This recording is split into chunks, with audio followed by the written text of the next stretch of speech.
Hemos estado estudiamos por casi, bueno, le dimos 4 semanas a los testigos de Jehová, 4 semanas a los adventistas, 4 semanas a la religión católica. Entonces, estuvimos casi 3 meses estudiando cuál es el camino que Dios trazó. ¿Por qué somos distintos? ¿Por qué no somos católicos? ¿Por qué no somos adventistas? Y estuvimos estudiando eso. El día de hoy vamos a resumir todo en este estudio y vamos a discutir más bien. Ya usted tiene los versos bíblicos. Y si usted no los tiene, yo le aconsejo que vaya a la página, al canal de YouTube y que usted vea de nuevo los estudios. Todos los estudios están ahí. Usted va, los ve, toma la cita bíblica, se lo memoriza, invita a alguien a que vea el canal de YouTube y así es como le podemos hacer promoción no vamos a entrar hoy de lleno a cada doctrina porque ya más o menos la tocamos cuando estábamos hablando en los estudios anteriores, pero sí yo quiero que usted quede claro de cuál es nuestra doctrina.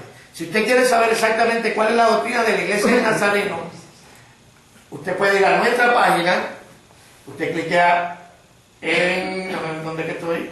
Doctrina, y ahí está toda nuestra doctrina, exactamente en qué es lo que creemos. ¿Ok? Si alguien le dice, ¿y qué creen ustedes? Pues mándelo a la página. Si usted no se acuerda qué es, mándelo a la página. ¿Ok? Entonces el día de hoy lo que vamos a hablar es ¿por qué nosotros somos evangélicos? Y es un resumen de lo que hemos venido hablando para entonces cerrar y poder movernos hasta otra serie de estudios. ¿Por qué usted es evangélico? Dígame. ¿Por qué usted es evangélico? No me diga que usted lleva 30 años evangélico. Usted no sabe ni por qué es evangélico. ¿Por qué? Sí. En mi caso, porque yo, como hijo obediente en la familia, mi padre me llevó a la iglesia al principio y nos fuimos acostumbrando a escuchar el mensaje. Y entonces, debido a eso, ya llegaban campañas evangelísticas y varios programas, y en una de esas pues hubo una entrega al Señor. Tendría 17 años más o menos. Desde los 15 comencé a escuchar el Evangelio, aunque mi padre ya conocía hacía años atrás, pero no lo practicaba. Así conocí yo el Evangelio, por el testimonio y la vida de la iglesia. ¿Alguien más? ¿Por qué usted es evangélico? ¿Cuál es la razón por la que usted es evangélico? Recuerda que evangélico no es una religión. Puede haber quien diga que somos una secta o nos llaman los hermanos apartados. Claro, apartados, lo único que yo conozco de apartados son los buzones y los apartados en el correo. Pero de apartados yo no conozco nada de eso. Nosotros estamos tratando de mantenernos en la palabra. Pero ¿por qué usted es evangélico? Creo que el Evangelio de Cristo y creo que Cristo dio la vida por nosotros. Amén. ¿Alguien más? Antes de movernos. Jorge. Yo soy evangélico porque creo en el Señor Jesucristo, en su muerte, resurrección, y porque creo, según la palabra, que Él es el autor y consumador de la fe. Amén. Por la cual yo he creído y soy salvo. La razón por la que yo hago la pregunta es porque nadie se salva, escúcheme, nadie se salva por hacer una oración. Usted tiene que creer ciertas cosas para usted ser salvo. El evangélico es algo que, por ejemplo, el hermano Villegas dice, yo escuché la palabra, pero un día que tomé la decisión. Ese día que se tomó la decisión tiene que ser porque él creyó en algo. ¿Por qué somos evangélicos? Porque creemos en ciertas cosas que nos hacen distintos al resto, porque están pintando el cristianismo muy amplio. Y ahora todo es cristianismo, y todo el que diga ser cristiano, en realidad no es cristiano. Y nosotros vamos a estudiar hoy cuáles son las doctrinas fundamentales. O no estudiarlas porque, como les digo, en los estudios anteriores ya las hemos tocado, no vale la pena volver a tocarlas, pero como resumen para que nosotros estemos claros. Algo que nosotros creemos es que ¿qué? Que hay un solo Dios. Que hay un solo Dios. Yo soy evangélico porque yo creo que hay un solo Dios. Tú no puedes ser salvo. Estas doctrinas que vamos a discutir son doctrinas que si usted quiere ser salvo, usted tiene que creerlas. La Biblia dice que la fe es ¿qué? La sustancia de las cosas que se esperan, la convicción de lo que no se ve.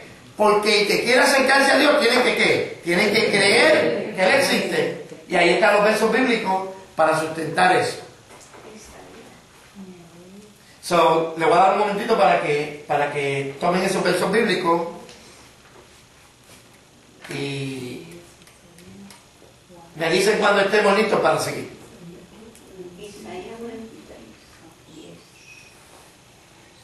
Isaías 43:10, Isaías 44:6 al 8, Juan 17:3, 1 Corintios 5 al 6, hay un solo Dios, y Gálatas capítulo 4, versos 8 al 9. Por eso nos diferenciamos de los mormones. Los mormones dicen que hay muchos dioses. Los testigos de Jehová dicen que Jesús era un Dios. Nosotros somos evangélicos y como evangélicos creemos que hay un solo Dios. ¿Ok? Y creemos que ese Dios, que es único, es una Trinidad. Creemos que ese Dios es una sola esencia con tres personas: Padre, Hijo y Espíritu Santo. Y la Biblia claramente establece eso. Y aquí hay solamente dos versos bíblicos para que usted lo leemos rapidito. La gracia del Señor Jesucristo, el amor de Dios, dos, y la comunión del Espíritu Santo. Ahí se ven manifiesto los tres: el Padre, Hijo y Espíritu Santo, según el previo conocimiento de Dios el Padre por las obras santificadoras del Espíritu para obedecer a Jesucristo. Ahí vemos nuevamente la obra del Padre a través del Espíritu para que obedezcamos a Jesucristo. Y ese Dios, que es una Trinidad, tiene unos atributos que son exclusivos de Él. Esto es Teología 101. Primero, Dios siempre ha sido Dios. Eso quiere decir que es eterno. Si usted no cree que Dios es eterno, usted no puede ser salvo. Y no es evangélico. Dios conoce todas las cosas. Dios es omnisciente. Si usted no cree que Dios es omnisciente, usted no tiene el Dios de la Biblia. Entonces usted no puede ser salvo. Dios es todopoderoso. Dios es omnipotente.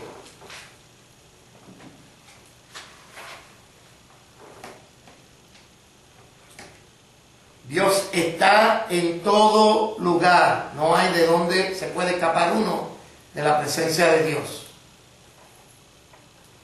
Porque Él es omnipresente. Dios es el creador. Dios creó todas las cosas. Es más, la Biblia comienza diciendo: en el principio Dios creó. No vamos a entrar en discusión en cuanto a esto, porque esto es algo que ya nosotros vamos a entrar en discusión en lo que tiene que ver con las otras doctrinas fundamentales. Dios es soberano. ¿Qué quiere decir soberano? ¿Qué es un Dios soberano? Controla todo. Él lo controla todo. Él es el que manda. Nadie más manda. Él es el que manda. Él es soberano. Ahora, la naturaleza de Dios. Dios es espíritu. Dios no tiene cuerpo, ni carne, ni huesos.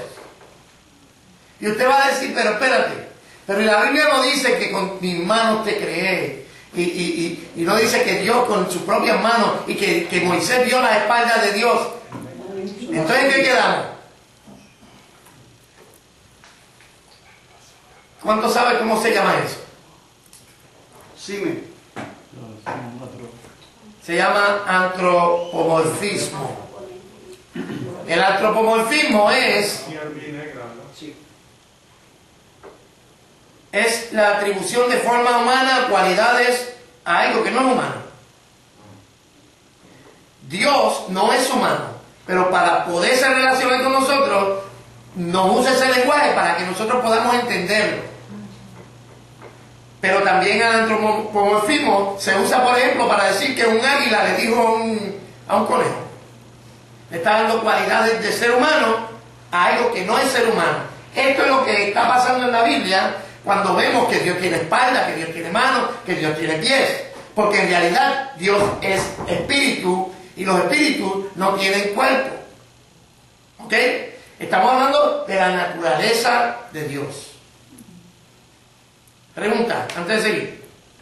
¿Estamos claros en cuanto a esto? Ahora bien, esta Trinidad de Dios nos enseña que Jesús es Hijo. El Hijo, Jesús, es el Hijo de Dios y es Dios juntamente con Dios. El Padre y el Hijo son los dos Dios. Ahí están los versos bíblicos. Esto ya lo tocamos, así que le voy a dar rapidito. Me sofoco la palabra. Y el Espíritu Santo también es Dios. El Espíritu Santo es Dios. Cuando aquí en Hechos, cuando Pedro habla con Ananías y Zafira, con Ananías le dice: Ananías, ¿quién fue el que cómo se te metió en la mente en mentirle a Dios? Y en realidad a quien le mintió fue el Espíritu. ¿Entiendes? Y el Espíritu Santo no es una fuerza, es una persona. El Espíritu Santo se entristece, el Espíritu Santo habla, razona, envía, manda. Y aquí vemos cuando dijo: apártenme a Bernabé y a Pablo para la función que yo lo llamé. ¿Ok?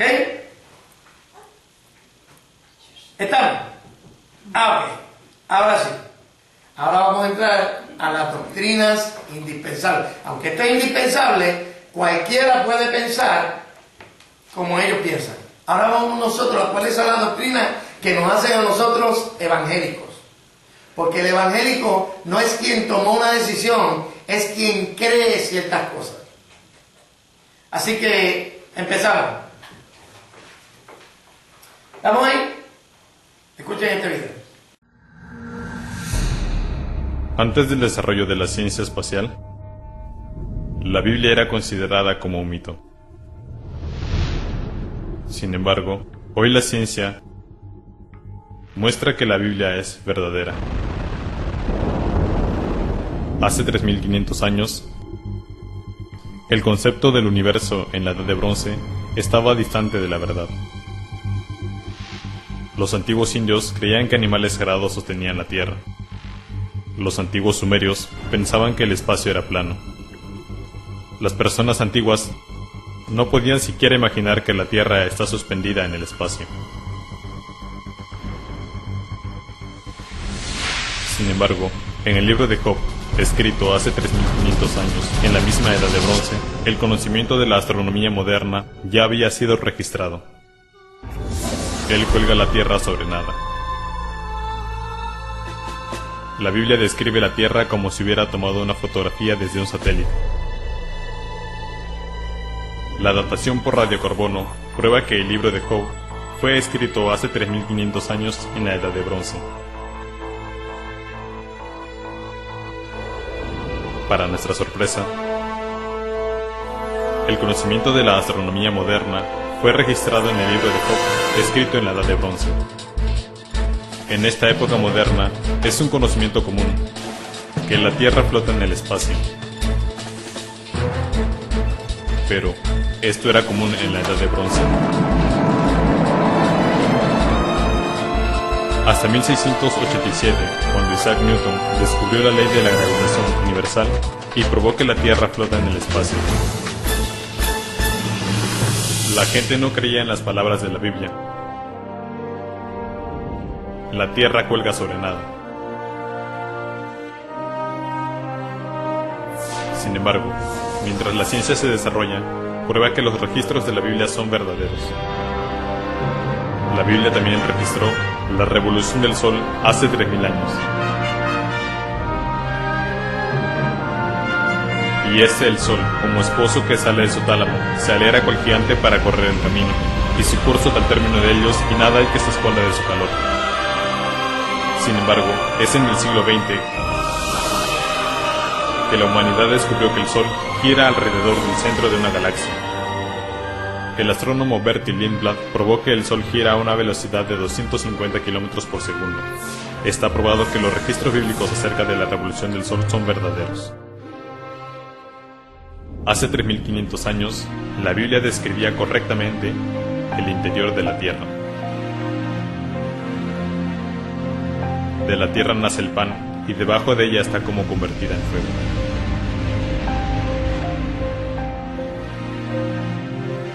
Es una comprensión básica de las ciencias de la Tierra que hay un ardiente lago de fuego debajo de la tierra donde estamos. Sin embargo, hasta el siglo XIX, la gente consideraba las palabras de Dios acerca de que hay un lago de fuego en la tierra como un absurdo. Esto se debe a que la estructura interna de la tierra fue descubierta durante el siglo XX.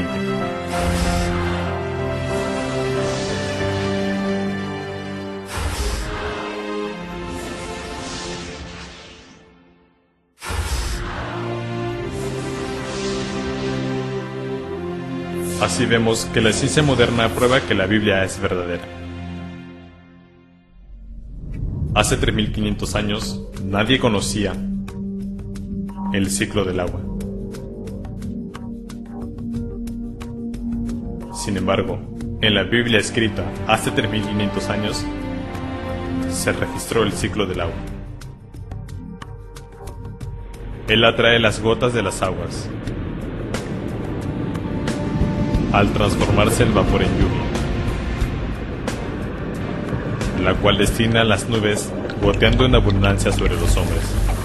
Hay 3 fases del ciclo del agua: evaporación, condensación y precipitación.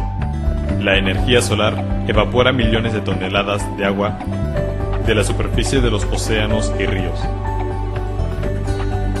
Cuando este vapor se condensa, se convierte en nubes. Y cuando estas nubes de vapor colisionan entre sí y se convierten en gotas de agua, entonces llueve. El ciclo del agua no era conocido sino hasta los siglos XVI y XVII, cuando Pierre Perrault y Edmundo Marriott lo descubrieron a través de experimentos. También está demostrado por medio de la ciencia que la Biblia es verdadera. A través de la ciencia, los grandes científicos de la historia quedaron absolutamente convencidos de que Dios existe y de que la Biblia es verdadera.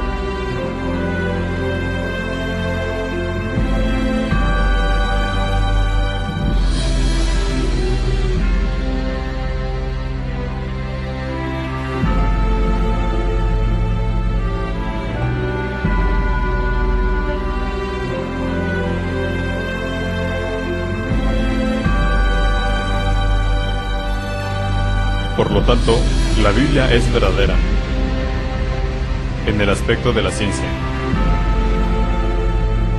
y hasta supera a la ciencia moderna. El Dr. Swinson dijo: el Todopoderoso ha demostrado suficientemente su grandeza tanto en las escrituras como en la ciencia. El problema no es una definición de parte de Dios, sino más bien las tinieblas en nosotros. Debemos creer en la Biblia porque es el único libro que puede guiarnos a la salvación.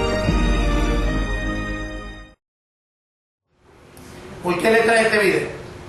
Primero, a mí me entra una cosa por el pie derecho. Cuando yo oigo a alguien tratando de explicar por qué cree en la Biblia, porque Dios me habla a través de ella todas las mañanas. ¿En serio? Esa es la razón por la que tú crees en la Biblia. Esa es la razón. Hay formas inteligentes de probar por qué es que creemos en la Biblia. ¿Cuántos libros tiene la Biblia?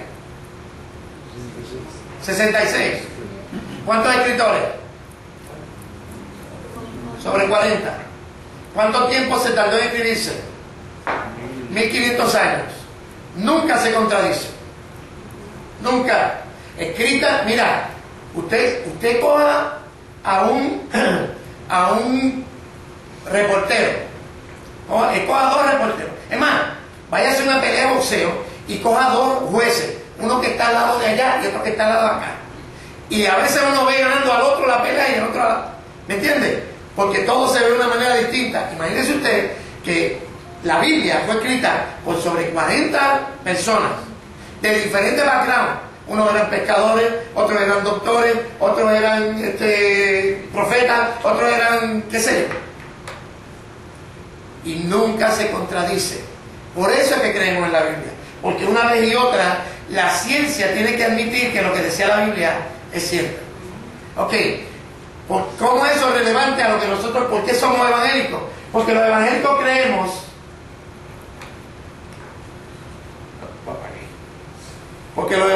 creemos que la Biblia es infalible e inerrante. Lo que eso quiere decir es que es infalible, no se equivoca. Inerrante, no tiene errores. Pero pastor, en el libro de Josué dice: sol, detente en Gabaón, y luna, detente. Como que si el sol se detuviera, y todos sabemos que es la luna la que se mueve. Sí, pero lo que se dijo es sin error. ¿Me entiendes? El que está narrando lo que pasó. Eso que está narrando no tiene error. ¿Me siguen lo que les quiero decir? O sea, la narración, Dios no... ¿saben por qué Dios no corrige ese error científico?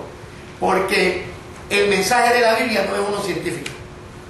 Y a Dios no le interesa arreglar ese error, porque Dios usó a la gente tal y con el conocimiento que ellos tenían.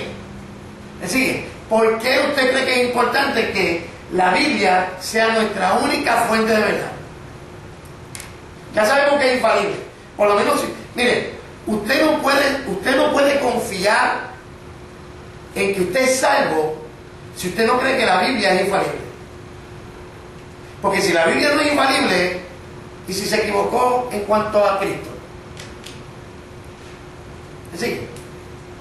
¿Y qué si la Biblia está equivocada en cuanto a Cristo? Y en verdad Él no es el único camino, hay otros. Aparte de eso, ¿por qué la Biblia debe ser nuestra única guía infalible de verdad? Si no tenemos la Biblia, ¿qué entonces tenemos que usar para regir nuestras vidas?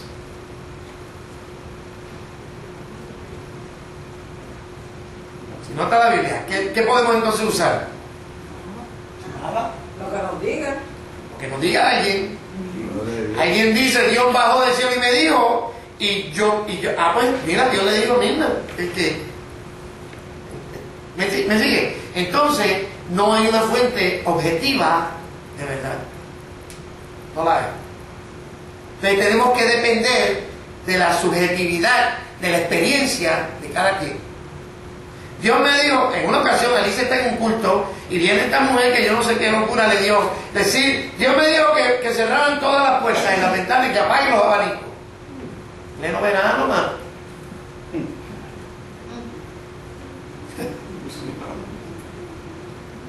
Y el pastor la cierra.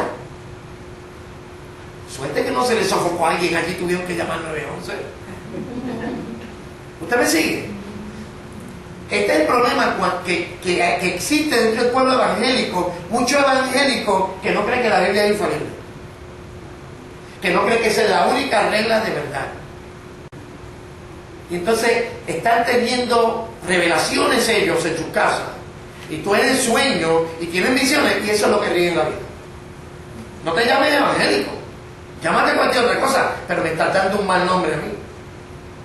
Porque los evangélicos nos dejamos llevar por la Biblia. Eso nos hace distintos. La Biblia es nuestra única regla infalible e inerrante. ¿De verdad? ¿Ok? Si usted mire el peligro de usted creer que la Biblia no es infalible, que usted no puede confiar que Cristo sea el único camino. Porque si la Biblia no dice siempre la verdad, si la Biblia se puede equivocar en un punto, si se equivoca en uno, se equivoca en dos. ¿Ok? Ahora, cuando usted, de nuevo, si quieran algún día hacer un estudio más amplio sobre cómo se formó la Biblia y cuáles fueron los criterios que se usaron para que la Biblia estuviese aquí, pero mire, la Biblia ha sobrevivido 2000 años para que nosotros ahora la despreciemos. No se puede. Una cosa que usted tiene que creer si es evangélico, esto no es opcional. Usted tiene que creer si es evangélico, y si quiere ser salvo, es que Jesucristo es Dios. ¿Por qué? ¿Por qué tengo que creer? ¿Es el Hijo de Dios? Él es el Hijo de Dios, pero yo no tengo que creer eso. Él se encarnó.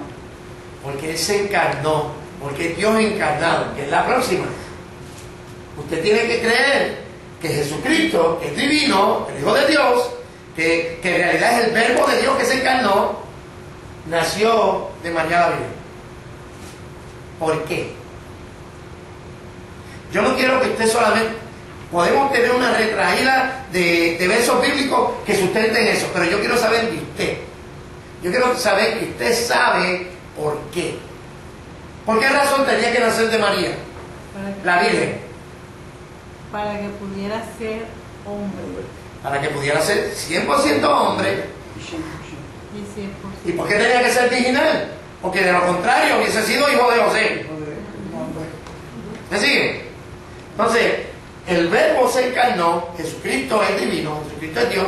Si usted no lo cree, entonces el sacrificio que Cristo hizo por usted no es suficiente. Si Cristo es un hombre como cualquier otro, el sacrificio no sirve, lo descalifica como Salvador. De nuevo, esto lo hemos tratado en todos los estudios. Usted tiene que creer que Él nació de la Virgen María. María era virgen cuando quedó embarazada con Jesús. ¿Por qué? Porque fue el Espíritu Santo que hizo el milagro de la encarnación. ¿Ok?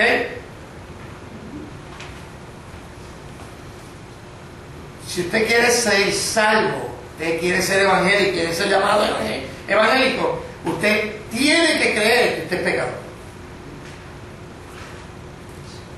Si usted no cree que usted es pecador,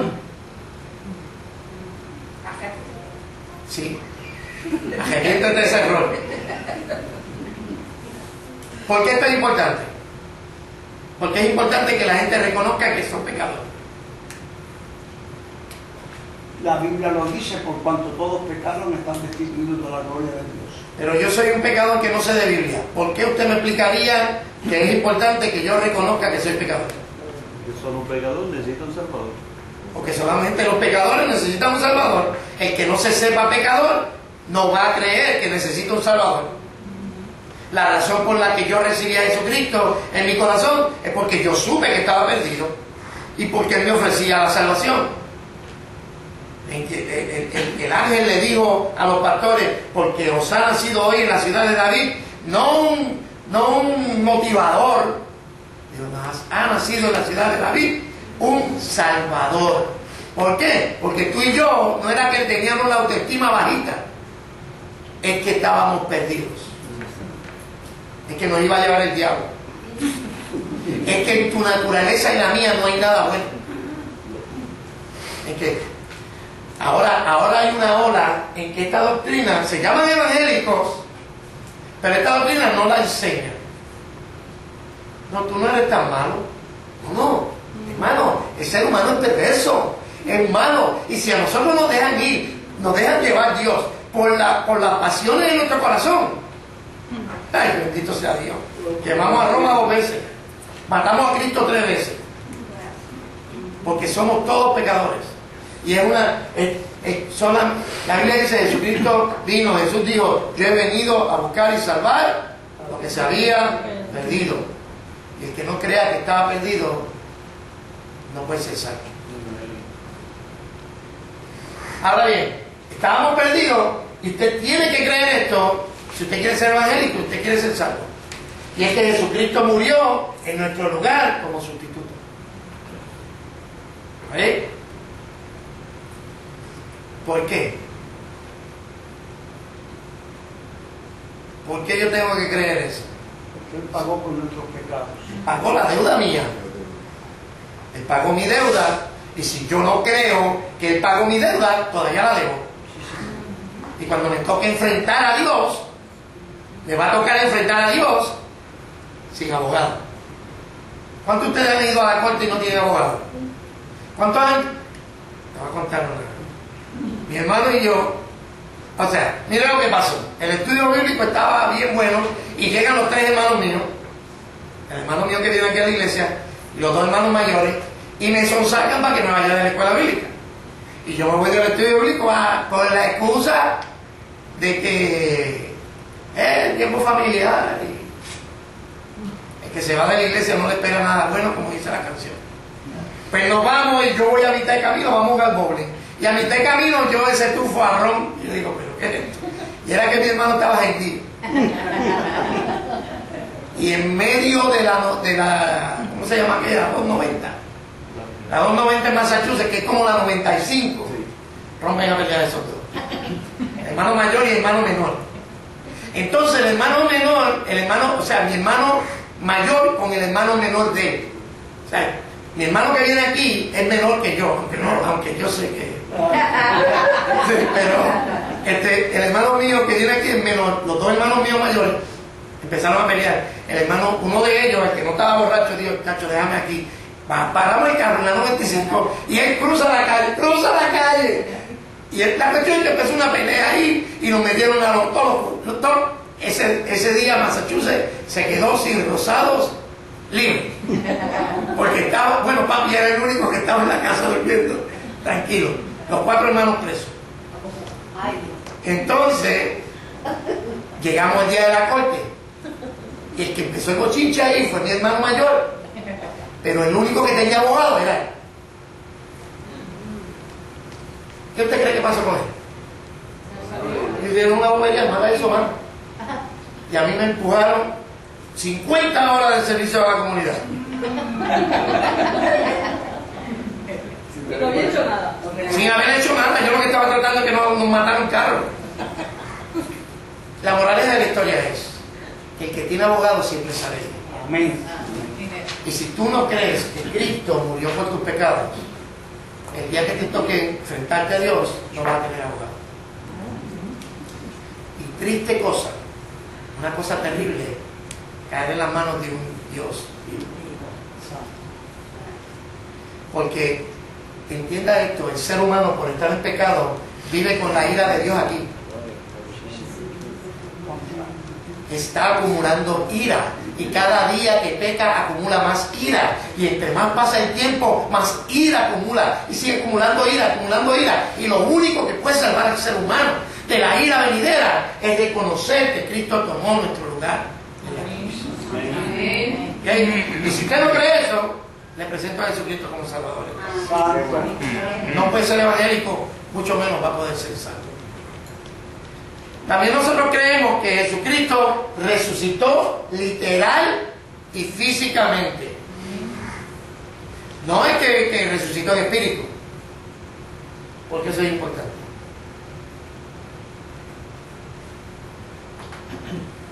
Porque es importante que Cristo resucitó.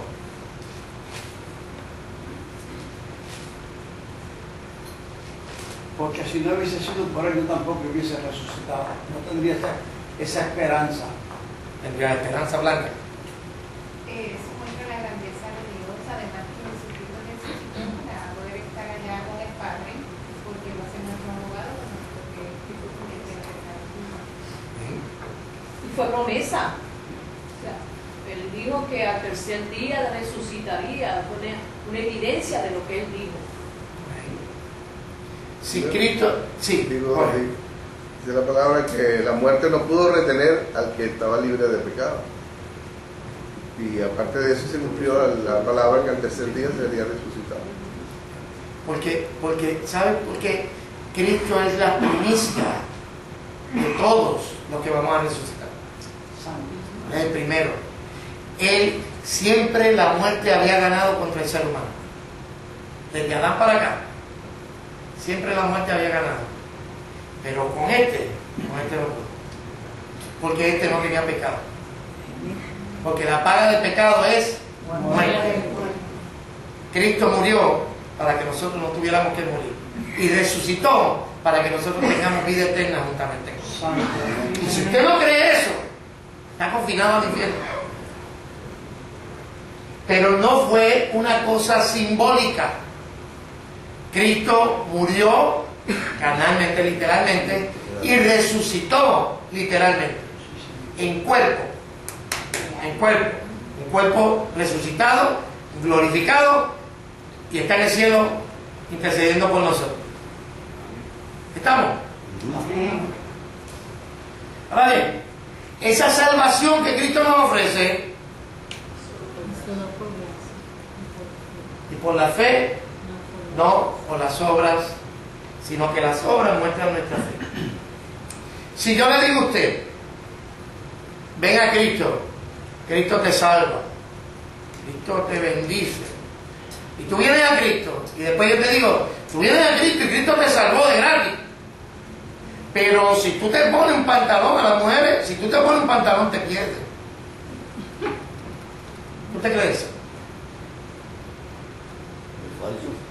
No, que te va a cortar el pelo. Si la Biblia dice que le es deshonroso al varón dejarse el pelo. Yo por eso me después no digan. Después matrimonio, No. Cristo te salva por fe, pero tú tienes que guardar tu salvación. ¿Cómo se guarda la salvación entonces? Entonces, muy bien. ¿Cómo se mantiene por obras lo que se recibió por fe? Sí. Imagínate, si nosotros guardáramos la salvación, nadie sería salvo, porque a todo momento, nada más con el pensamiento, tú pecas. Ahora, la Biblia dice que guardemos la salvación, que nos esforcemos en la salvación, o que trabajemos para la salvación. ¿Qué dice la Biblia? Ya, hablemos de esto, porque esto es un conflicto bastante grande en el mundo evangélico. Los calvinistas dicen, la salvación no hay manera que tú la pierdas, no hay forma. Nosotros los arminianos creemos que no es que tú la pierdes, es que tú la cedes. O sea, si yo la recibí por fe, yo la puedo negar por fe, negando la fe. La Biblia dice, no me agradará, ¿cómo es? El que retrocede, algo así. El que vuelva atrás no agradará a mi alma. La Biblia habla en Hebreos de una gente que gustaron el don de Dios, que tuvieron todo ese montón de cosas, pero que después se apartaron de esa fe.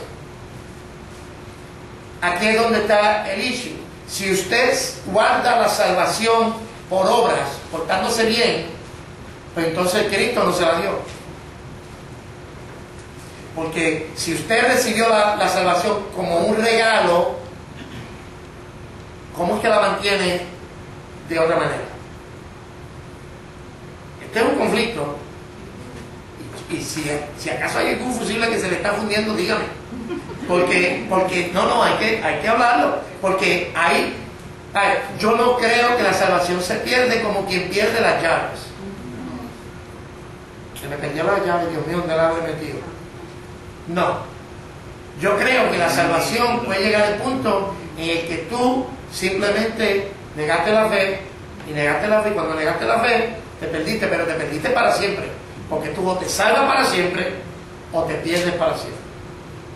Y en la mayoría de las veces, cuando una persona termina al final del día apartándose de la fe, dice la Biblia, salieron de nosotros para que quede manifiesto que no eran de nosotros.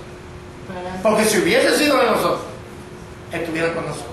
Para mí es una persona que nunca fue realmente convertida. Nunca creyó. Para mí. Ese es mi concepto. O sea, espérate. Porque puede haber creído, pero se dio la fe. Ustedes me siguen. Déjame buscar en... Este es mi teléfono. Vamos a buscar en Hebreos.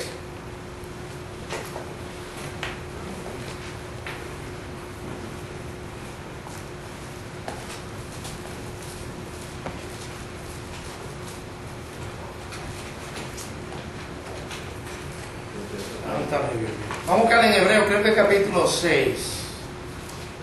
Pero yo quiero que quede claro esto. Hebreos, creo que es capítulo 6, si no me equivoco.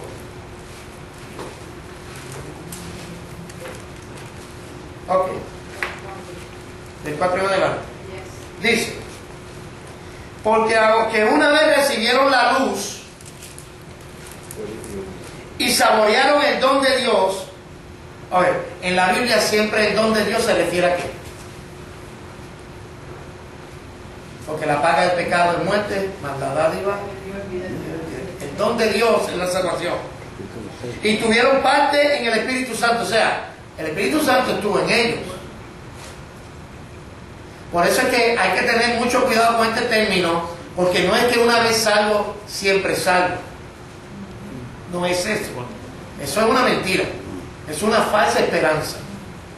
Ahora, una vez uno es salvo eternamente. ¿Me entienden? ¿Me entienden o no me entienden? Porque estoy percibiendo como que no me entienden. Una cosa es, cuando tú eres salvo, cuando tú recibiste a Jesucristo, tú eres salvo eternamente. ¿Ok?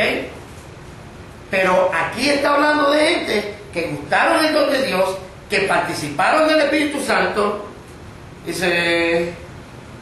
y saborearon el buen mensaje de Dios y el poder del mundo venidero. Si caen de nuevo, ya no se podrá volver, ya no les pueden volver. ¿Qué versión yo tengo? Déjame buscar la Reina Valera, porque tengo la versión que no es. Aquí estoy en la 4. Porque es imposible, mira cómo dice el verso, es imposible para los que una vez fueron iluminados y gustaron el don celestial. Está describiendo a quién? A una persona que es salva. Porque nadie puede ser iluminado. La iluminación viene cuando el Espíritu Santo llega a tu vida, te convence de pecado y te enseña la verdad. La iluminación siempre habla de conceptos. Vaya, el Espíritu Santo llega donde ti, te convence de la verdad. Fuiste iluminado, gustaron el don celestial. ¿Cuál es el don celestial? Aparte de la salvación. El Espíritu Santo. El Espíritu Santo sigue más adelante. El don celestial es la salvación. Porque el don de Dios, porque la dádiva de Dios, la dádiva es el don, es el regalo. El don de Dios, ¿dónde estoy? En la salvación. El 5. En el 5. Y así mismo gustaron de la buena... No, más arriba. Y fueron hechos partícipes del Espíritu Santo. ¿Qué es ser partícipe del Espíritu Santo? Sí, tuvieron el Espíritu Santo. O sea, este verso es demasiado poderoso. Los calvinistas le dan dos vueltas para decir que esto no está hablando de cristianos, de gente verdaderamente cristiana. Pero es que yo no puedo entender entonces cómo una persona puede ser iluminada, puede tener el don de Dios, puede tener el Espíritu Santo y no ser salvo. Y así mismo gustaron de la buena palabra y los poderes del siglo venidero y recayeron, sean otra vez renovados para arrepentimiento, crucificando de nuevo para sí mismo al Hijo de Dios y exponiéndolo a vituperio. El punto que quiero hacer con esto es lo siguiente: esta salvación es por gracia y usted no la mantiene por obras. Ahora, si es por fe, es creyendo en que el que empezó la buena obra en mí la va a terminar. Yo me mantengo por fe porque esta salvación la recibí por fe. En el momento en que yo, la Biblia dice, de Cristo desligasteis lo que por las obras de la ley os queréis justificar, de la gracia habéis caído. Pues entonces Pablo me está diciendo que sí se puede caer de la gracia. Creo que estamos que eso está en Gálatas 3 o algo así. ¿Me está siguiendo mi hermano? La salvación no se pierde como quien pierde cualquier cosa, pero usted puede ceder la salvación. Y la Biblia es clara en que te desligas de Cristo. Si por ejemplo yo me voy a cortar el pelo para mantener mi salvación, de Cristo desligaste, caíste de la gracia.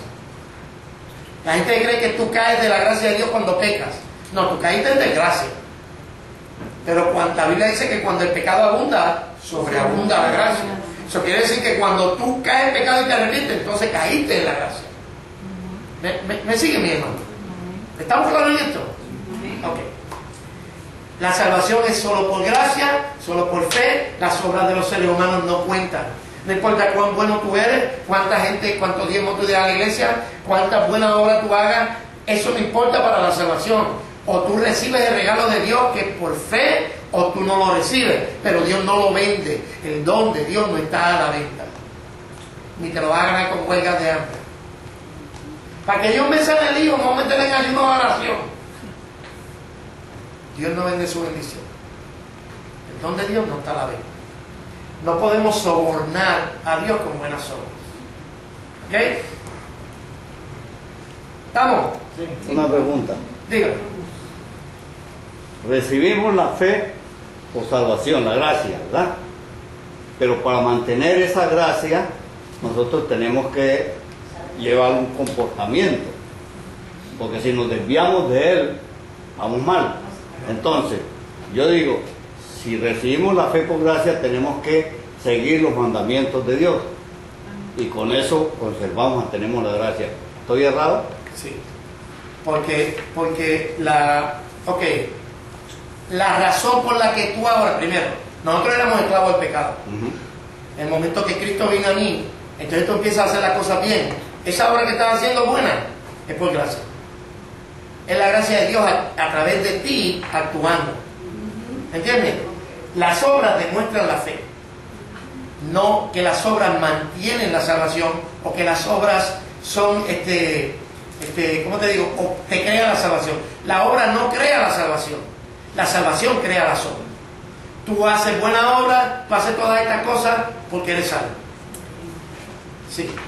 O sea, cuando venimos a los caminos del Señor, cuando aceptamos al Señor como nuestro Salvador, hay un cambio en nuestra vida. O sea, nosotros no tenemos que hacer nada. El Señor automáticamente empieza a transformar y a restaurar nuestra vida y ya no volvemos a hacer aquello que éramos antes. Eso se llama la santificación, porque la santificación pasa en dos estados. En el momento en que usted recibe a Jesucristo, usted es santo. Usted se muere, se va para el cielo. Y usted se muere dentro de 2 semanas y se va para el cielo igual. Pero ya usted va para el cielo. ¿Me entiende? Mientras usted tenga su esperanza y su confianza puesta en el sacrificio de Jesucristo, usted va para el cielo. Ahora bien, hay una santificación que el Espíritu Santo va haciendo en nosotros. Por eso es que si usted no cree en el Espíritu Santo, usted no puede ser salvo. Porque quien va a hacer la obra en usted es el Espíritu Santo.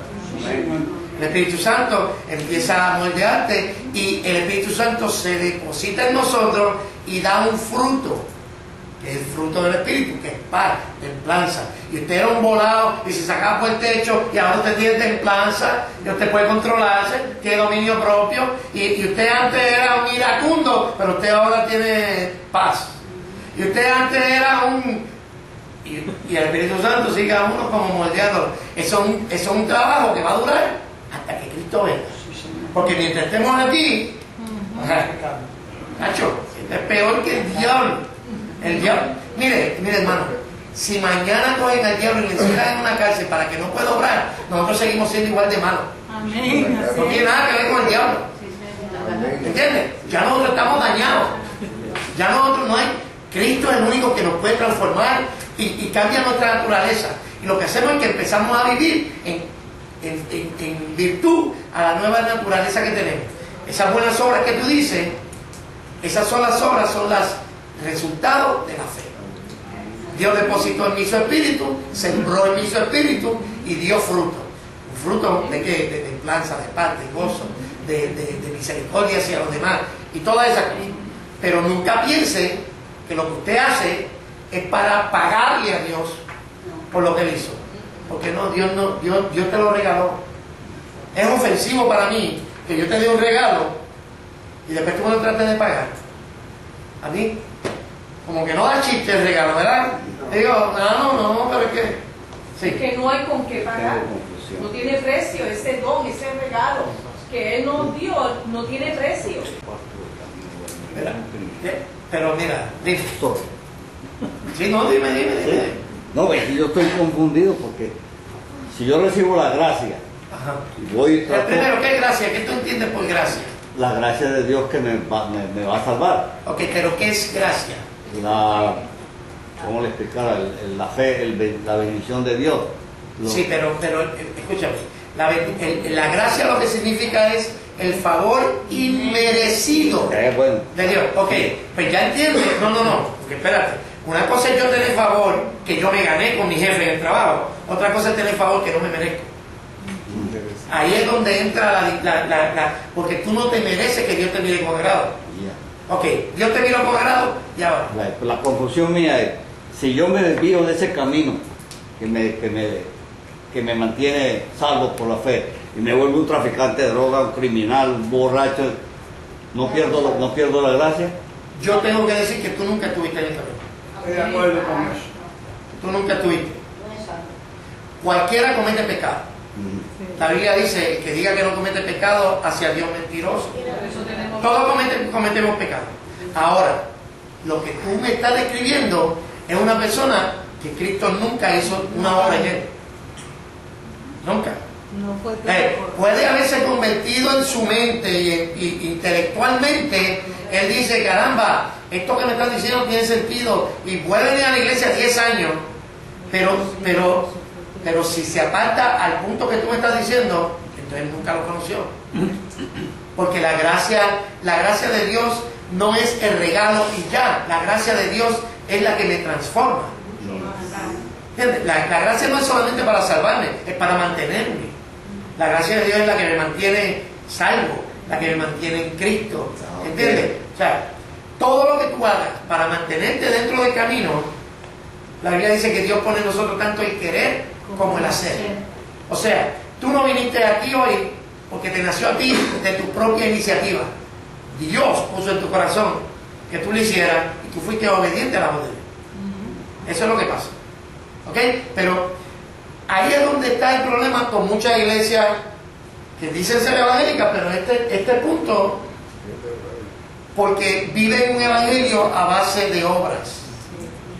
Por eso es que no somos adventistas, por eso es que no somos católicos, porque nosotros no vivimos en base a obras, aunque las obras son importantes porque son la demostración de nuestra fe.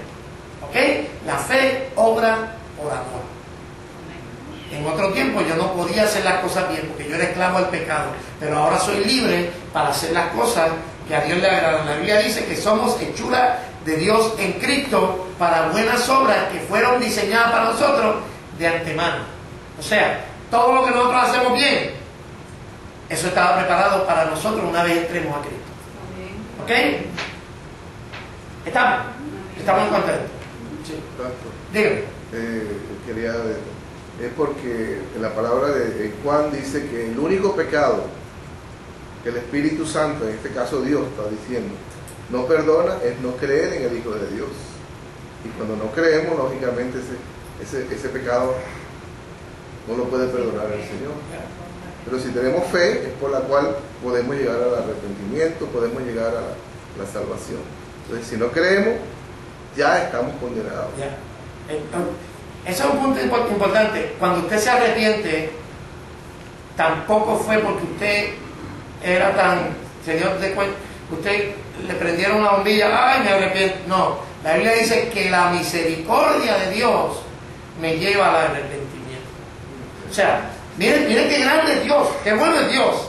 Que esta salvación, Él no quiere que tú tengas crédito de nada, porque aún fue su misericordia la que te atrajo para que tú pudieras arrepentirte. Él te trajo la palabra para que produjera fe. Él te trajo la misericordia para que te arrepintieras. Él mandó el Espíritu Santo para que te redarguyera y te convenciera del pecado. Lo único que tú hiciste en todo este negocio fue decir, sí, ya está. Y el creer no es una obra. ¿Ok? Así que no solamente somos salvos por fe, nos mantenemos en esta salvación por fe. Usted tiene que creer que Jesucristo va a volver al mundo físicamente si usted quiere ser evangélico.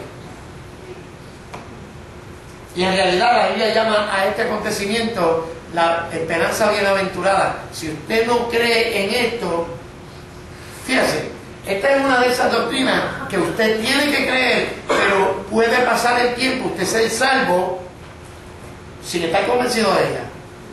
Porque esto es algo que usted va aprendiendo. ¿Me sigue con esto? Es una doctrina importante, usted tiene que saberlo. Esta es la esperanza de la iglesia. La esperanza de la iglesia es que un día vamos a ser tal como Él es. Lo vamos a ver de cara a cara. Esa es la esperanza de la iglesia. Ahora, si usted le toma un poquito entender este concepto de cómo Cristo viene y todo eso, no vivió. Si usted cree que Cristo viene antes de la gran tribulación o después de la gran tribulación, no importa. La cuestión es que usted crea que Cristo viene. Él dijo, en la casa de mi Padre muchas moradas hay. Y aquí yo voy a preparar lugar para ustedes, para que donde yo esté, también ustedes estén. Gloria a Dios. Amén. Prepara los pelos. Exacto. Esa es la esperanza bienaventurada de la iglesia. Que esto que estamos viendo, este montón de, este caos que estamos viendo, no durará para siempre. Cristo se va a imponer. La próxima vez que venga, no viene como cordero, viene como león. ¿Ven? Los salvos gozarán del cielo eterno, de la salvación, se presentan como el cielo, pero creemos que es algo más amplio. Y simplemente Dios nos está dando a nosotros una idea. Yo de verdad no creo que sea en el cielo, porque el cielo está en Dios. ¿Me sigues? Dios es más grande. Pero la manera en que Dios nos presenta a la salvación es en el cielo, con Él. Y la salvación es estar con Cristo toda la eternidad. Y los que se pierdan, entonces irán a la condenación. Si usted no cree esto, usted no es evangélico. ¿Por qué somos evangélicos? Por todas estas cosas.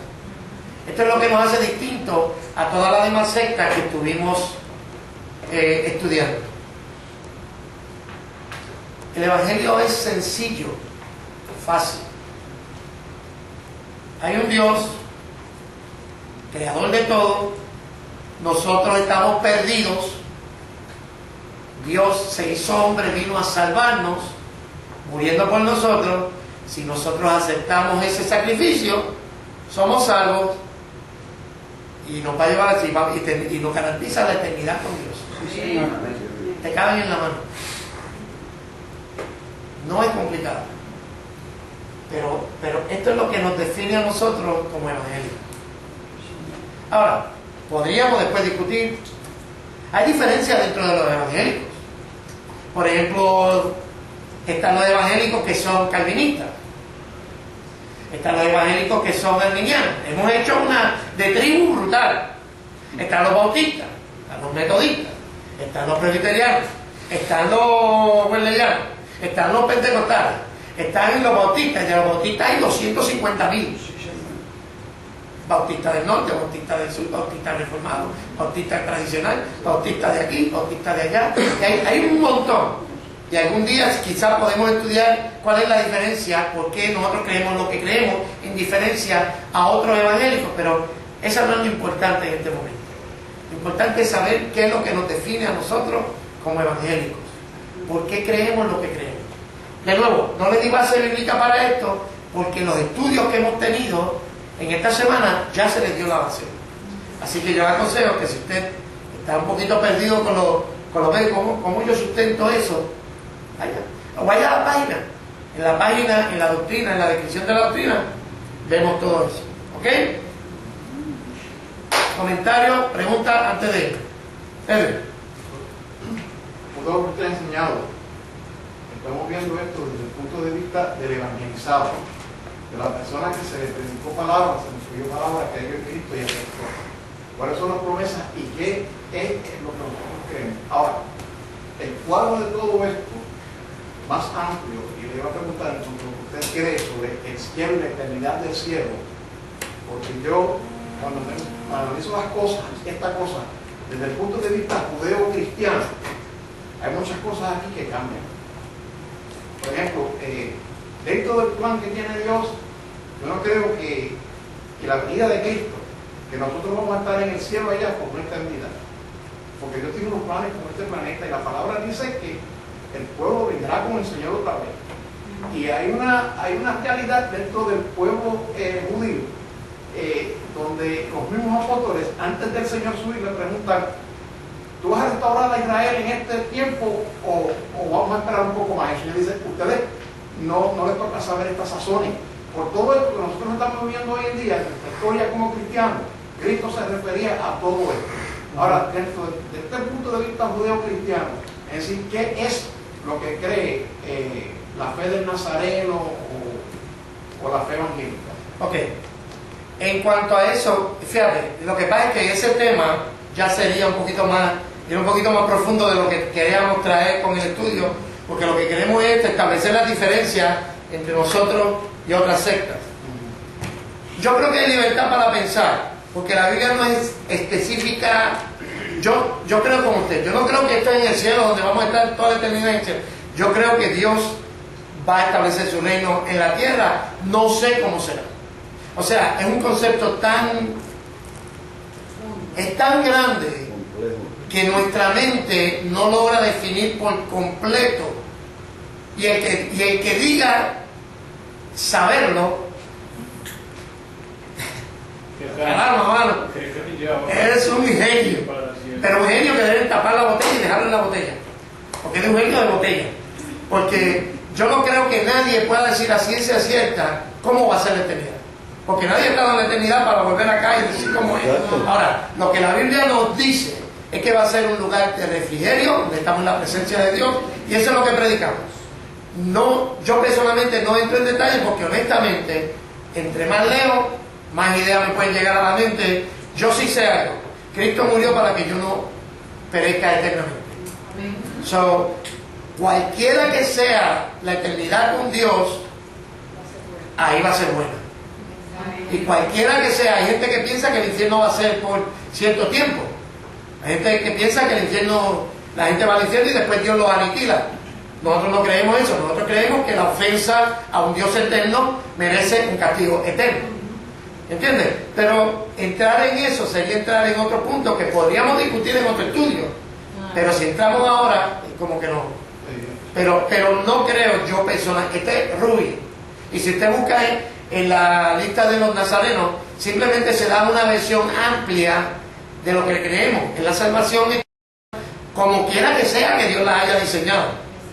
No vamos a entrar a dogmatizar donde la Biblia nos deja algo tan amplio que hay 100 opiniones distintas sobre el mismo tema. Yo no dogmatizo.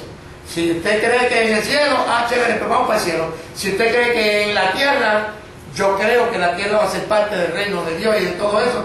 Yo creo que el universo va a ser parte de todo esto. Pero habría que, cuando estemos allá, entonces veremos claramente.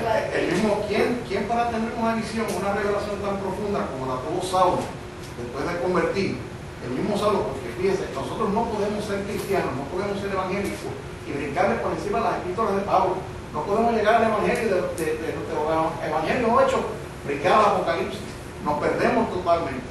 Y el mismo dice que nosotros vemos todo como por espejo. Pero que va a llegar un día, esto es un rompecabezas enorme, pastor, y estamos poco a poco poniendo la pieza, cada pieza en su lugar. ¿Usted da cuenta? Usted habla de los atributos de Dios, que Dios es omnipresente, que Dios lo sabe todo, que Dios lo puede todo. Pero los que se relacionaron con Dios, desde Abraham, que fue llamado, Moisés, Jacob, él no sabía que Dios estaba en todas partes, uno no lo sabía tampoco. Sí, no, y la Biblia montó en un barco y dijo, me voy para donde no esté Dios. Y sí, mira, Jacob hizo lo mismo, hasta que se le presentó allí y dijo, verdaderamente Dios está en todo lugar. O sea, nos cogió tiempo entender a Dios. Y no lo vamos a entender a este lado de la eternidad. No. O sea, entiéndame, eso, nosotros solamente podemos dejarnos llevar por lo que está revelado. La Biblia dice, las cosas ocultas le pertenecen a Dios. Amén. Hay cosas que están ocultas, que no las vamos a saber en este lado de la eternidad. Ahora, lo que está revelado nos toca a nosotros. Yo soy responsable de lo que está revelado. Dios me va a pedir cuenta de lo que está revelado y de la cantidad de luz que yo recibí de las Escrituras. ¿Ok? ¿Alguien más? Levanta la mano. Sí, hay misterios que dice la Biblia que a nosotros no nos concierne estar en ellos. Pero lo que iba al tema de lo principal es que un estudio como este toca profundamente nuestro corazón, porque hemos hecho en algunos casos una decisión, como se habló ahorita, al aire libre, como por complacer a alguien. Pero es digno de que uno pueda entender y ver, y somos privilegiados de que una palabra se explique de una forma como se ha explicado hoy, porque amplía nuestro conocimiento y nos da una seguridad para un futuro en nuestra vida. Y dije hace unos días atrás que a veces estamos en la iglesia un montón de años y claro, nos gusta la palabra, como dice Hebreo, pero no entramos directamente a entregar nuestro corazón esperando que esa promesa se va a cumplir en cada uno de nosotros. Eso es una tremenda palabra para él.